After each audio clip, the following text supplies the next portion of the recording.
Ja Morant est une superstar NBA. Il est sans aucun doute l'un des joueurs les plus prometteurs de la ligue et a travaillé des années pour en arriver là. Mais depuis quelques jours, sa vie a totalement basculé. Salut les gars et bienvenue pour la première vidéo de cette chaîne YouTube. Si tu as cliqué sur cette vidéo, c'est que tu aimes les potins, anecdotes et les histoires liées à la NBA.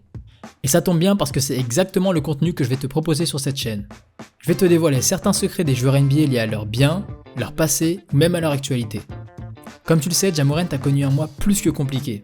On va parler de tout ça et essayer de comprendre ce qui s'est vraiment passé avec Ja.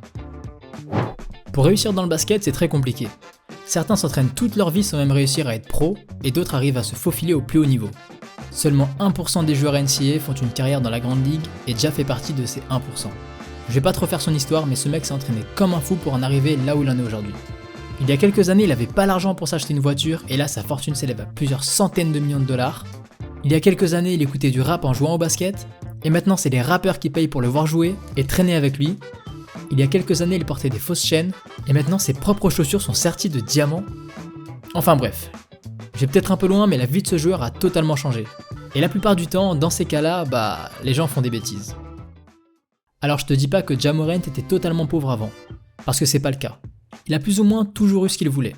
Ses parents avaient des revenus modestes, il était dans une école normale, et avait même un terrain dans son jardin. Ja a toujours aimé la street, mais c'est pas vraiment un gars de la street. Il y a 2 semaines, Ja Morant a été accusé d'avoir frappé un adolescent. Dans le rapport de police, l'adolescent anonyme accuse Morant de l'avoir frappé 12 à 13 fois. Lors d'entretien avec la police, il a ajouté qu'après leur altercation, Morant s'est rendu dans sa maison et a réapparu avec une arme à feu visible dans la ceinture de son pantalon. Ja a reconnu avoir frappé ce jeune homme de 17 ans en expliquant qu'il agissait en état de légitime défense, après que l'adolescent lui a balancé un ballon à la tête en accompagnant son geste d'un commentaire que Ja Morant a trouvé menaçant. En gros, il s'est salement fait trash-talker par un de ses abonnés. Et en ce qui concerne l'histoire du gun, son agent a nié les faits. Il a expliqué que Ja n'avait jamais eu de pistolet sur lui à ce moment-là, mais tu verras par la suite que ce gun va finalement réapparaître. Cette histoire a fait l'objet d'une enquête approfondie par les forces de l'ordre et ils ont pris la décision de ne pas poursuivre Ja. Quand j'ai entendu parler de ça, j'étais un peu choqué, mais bon, je pensais pas que les histoires concernant Ja allaient continuer et même s'empirer. Ja Morant tourne actuellement à 27 points, 8 passes et les Grizzlies sont à la 3ème place du classement. C'est une année plus que réussie pour lui, il a également signé de gros contrats avec de nombreuses marques. Je pense par exemple à son contrat à plusieurs millions avec Powerade. D'ailleurs, Powerade avait annoncé il y a quelques mois que Ja Morant allait apparaître de partout, mais bon, je pense qu'il parlait pas de ce genre de situation. Enfin bref, tout roulait pour lui et rien ne pourrait gâcher son avenir. Enfin presque.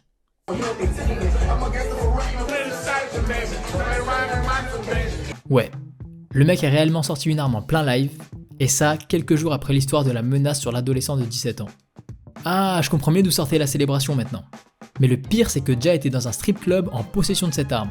Et apparemment, il s'est bien fait plaisir vu tous les billets qu'il y avait sur le sol. On parle de 50 000 $ sur le sol, c'est quand même une dinguerie.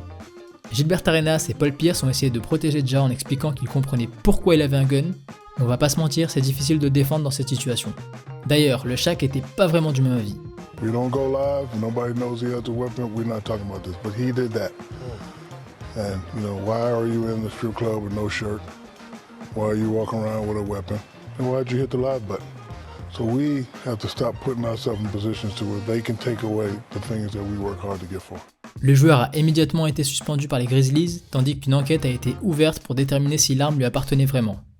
Rien n'a pu être prouvé et cela permet à Ja d'éviter des poursuites judiciaires ainsi qu'une sanction très salée de la part de la ligue. Après un rendez-vous avec Adam Silver, Ja Morant a accepté de s'entretenir face à face avec Jalen Rose pour ESPN. You at the spot, Shotgun Willie's. I've been there. You are holding a gun. And we both know how dangerous that can be. Whose gun were you holding? Well, the gun wasn't mine. It's not who I am. I don't condone any type of violence, but I take full responsibility for my actions.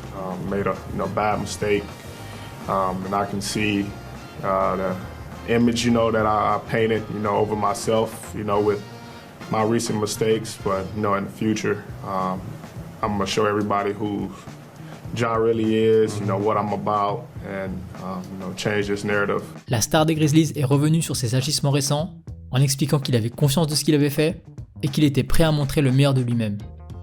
Ja a donc annoncé qu'il allait être suivi psychologiquement pour régler ce genre de problème et revenir pour son équipe. Au final, Morant est suspendu pour seulement 8 matchs. Cela signifie qu'il pourra revenir dès lundi prochain face aux Mavericks dans moins d'une semaine. Une sanction plus légère comparée aux histoires liées à des guns dans les années précédentes. Je pense par exemple à la situation de Gilbert Arenas qui avait pris 50 jours de suspension parce qu'il était rentré dans le vestiaire de son équipe pour menacer un coéquipier avec un gun. Ah bah c'est tout simplement une hallucination collective. Ah là là, encore une folle histoire. En ce qui concerne le numéro 12, j'espère qu'il a compris qu'il avait fauté et qu'il aurait suffi de pas grand chose pour anéantir sa carrière. Son image a pas mal été mise à mal ces dernières semaines et il faut quand même comprendre que c'est le jeune joueur américain qui représente la NBA aujourd'hui.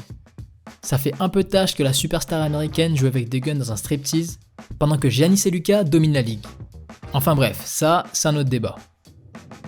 J'espère que la vidéo t'a plu et si c'est le cas je te laisse t'abonner. J'aimerais beaucoup avoir ton avis sur cette vidéo donc n'hésite pas à me dire ce que tu en penses en commentaire. Nous on se retrouve très bientôt pour une nouvelle vidéo. Allez, salut!